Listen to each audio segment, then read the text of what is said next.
Hola Español 3, aquí estamos. Vamos a hacer el trabajo.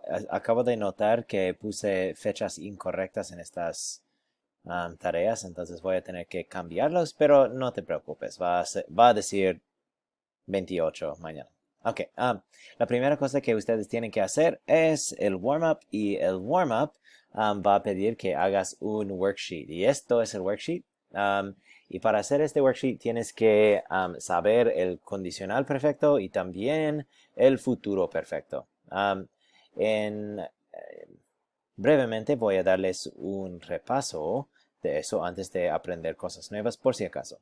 Um, Entonces, the conditional perfect, for those of you who don't remember or your brain has forgotten these things over the weekend, uses the verb haber in the conditional tense followed by a past participle. So haber is habría, habrías, habría, habríamos, habrían. And as always, we don't use the vosotros form. Now, it's always followed by a participle. So if it's a regular AR verb, it's going to be ado. So hablar becomes hablado. Estudiar becomes estudiado. If it's a regular IR or ER verb, it becomes ido. Like recibir becomes recibido. And there's all of the irregulars, which are my very, very precious cheddar. Plus frito. And one of those, the example here is dicho. So whenever you're using the conditional perfect, you're saying would have. So let's look at the examples that we're going to be doing. You're going to say things like de haber sabido lo que sé ahora, which is the way in Spanish that you would say, knowing what I know now, right? Or having known what I know now, I would have blank. So, for example, here's the example sentence. De haber sabido lo que sé ahora, yo habría prestado más atención en la escuela secundaria. So, knowing what I know now, I would have paid more attention. Literally means lent more attention in high school. So, I want you to think, knowing what you know now, you've grown in wisdom, and one of my old Bible professors said that wisdom is knowledge painfully garnered. And so, knowing what you know now, what would you do different? So come up with 3 sentences where you say, de haber sabido lo que sé ahora, I would have blank. Next, you have Kathleen. Tu amiga Kathleen hace decisiones malas. Ella te dice una de sus decisiones malas y tú le respondes con si yo fuera tú. So Kathleen says, I did this thing. And you're like, if I were you, I would have blank. So there's a couple of cases here where ella comió Flamin' Hot Cheetos para todas las comidas y no estudió nada para el examen. And so you'll be like, if I were you, I would have blank.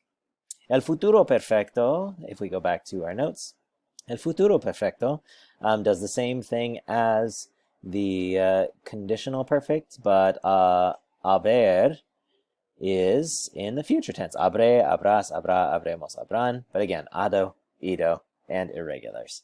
And if this conditional perfect was would have, right? This is would have done.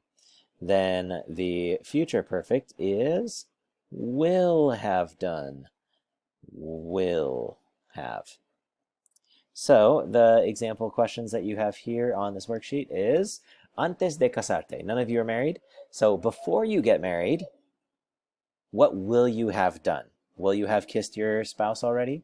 Will you have bought a house? Things like that. And then these are like free response. Like before getting married, before having kids, I will have blank. So that's your warm-up worksheet. Make sure you get that done before hopping into the rest of the activities. So pause and finish that. Are you pausing? Did you pause it? Okay, cool. Continuing. After that warm-up, you're going to watch the rest of this, and we're going to go over 2 more little tiny grammatical things. And I say little tiny because they're just like little nuanced things in the language, not a whole new tense or anything like that. And then there'll be an exit ticket to end today. So here's that new grammatical format, the new grammar pieces, the new estructura that you guys need to learn. The first is adjetivos apocopados. Now, you might have recognized this word right here, poco. And poco means a little bit. And so adjetivos apocopados means adjectives that are littled, like littled adjectives. Some of you have actually asked me questions about these in the past, and I've just been like, we'll learn about this later.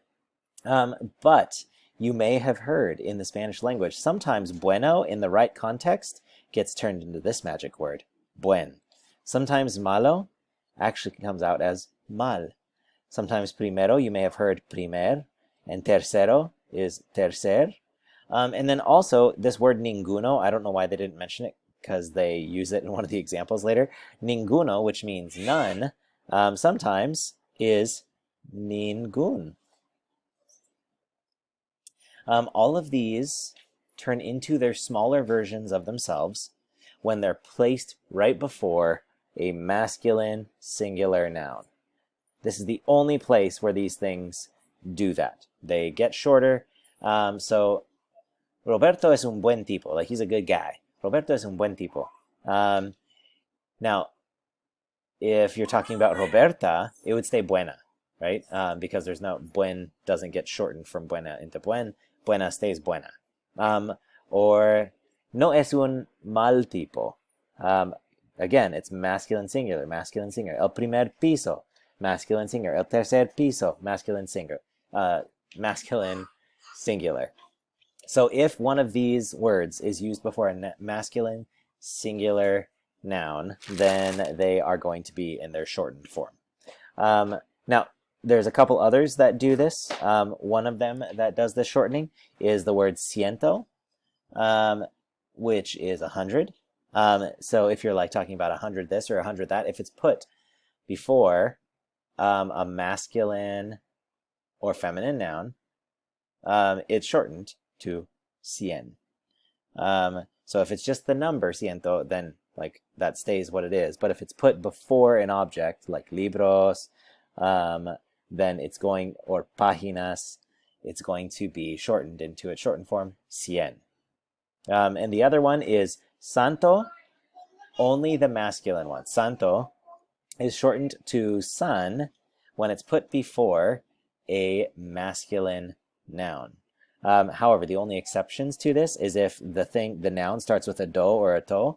You can understand why they wouldn't shorten it, because otherwise santo, San Tomas kind of blends together, right? So they say Santo Tomas to specify that you mean santo. So by the way, santo means like holy, or it means saint, which is where a lot of our California cities got their names. So each of these words, bueno, malo, primero, tercero, ninguno, cien, and santo, all get, ciento and santo also all get shortened when put before certain types of nouns. The way that I don't know, the first thing that comes to my mind is Big Mama produced 3 nice, cute sisters. Big Mama, you know how she does that. She produces 3 nice, cute sisters. So that's all I got for you if you're looking for something to memorize these. Bueno, malo, primero, tercero, ninguno, ciento, and santo. All of those get shortened when put before certain types of nouns. Cool.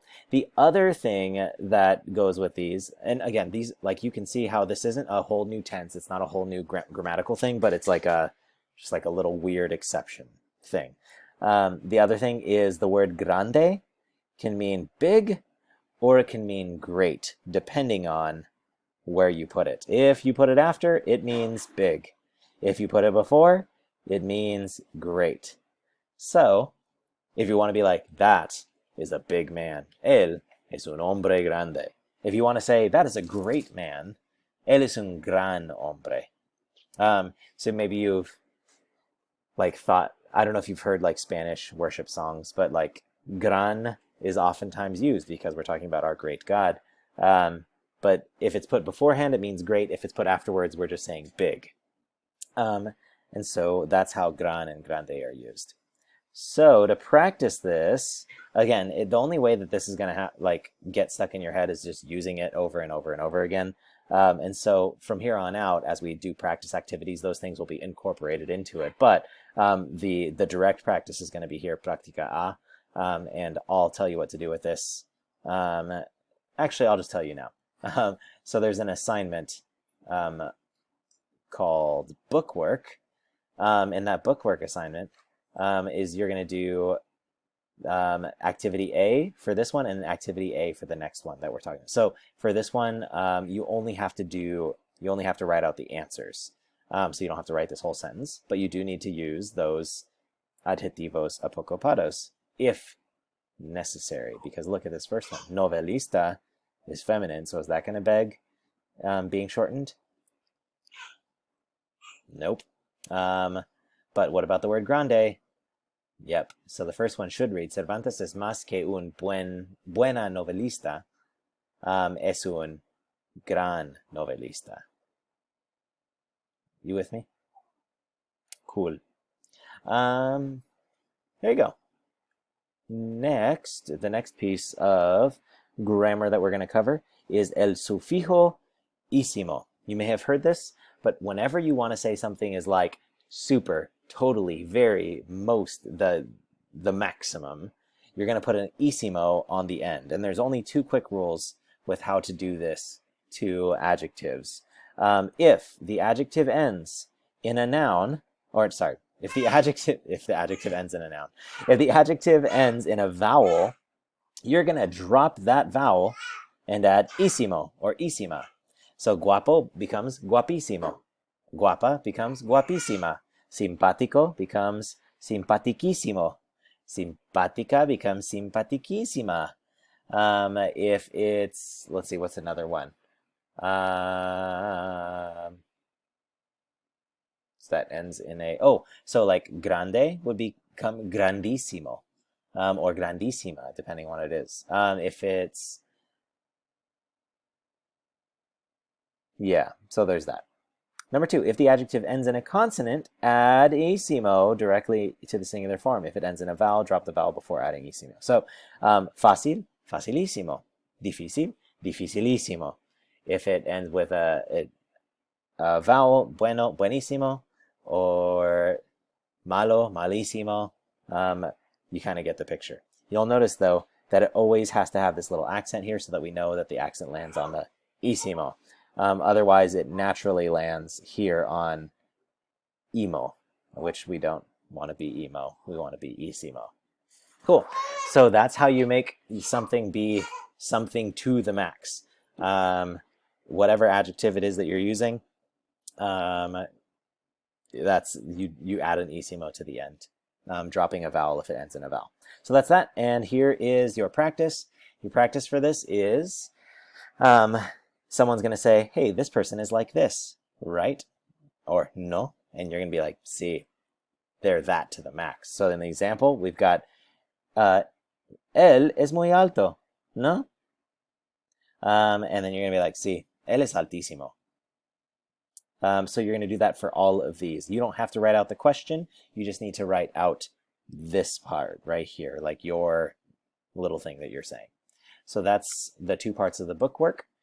You are going to do practica A, just filling in the blanks, and then practica A, doing the responses. And then we'll meet in our classroom, and then afterwards you'll do an exit ticket, which is to compliment a classmate using an adjetivo apocopado and an isimo. I can unpack that idea for you later, but that's clase de español hoy. Que pasen buen día. Nos vemos.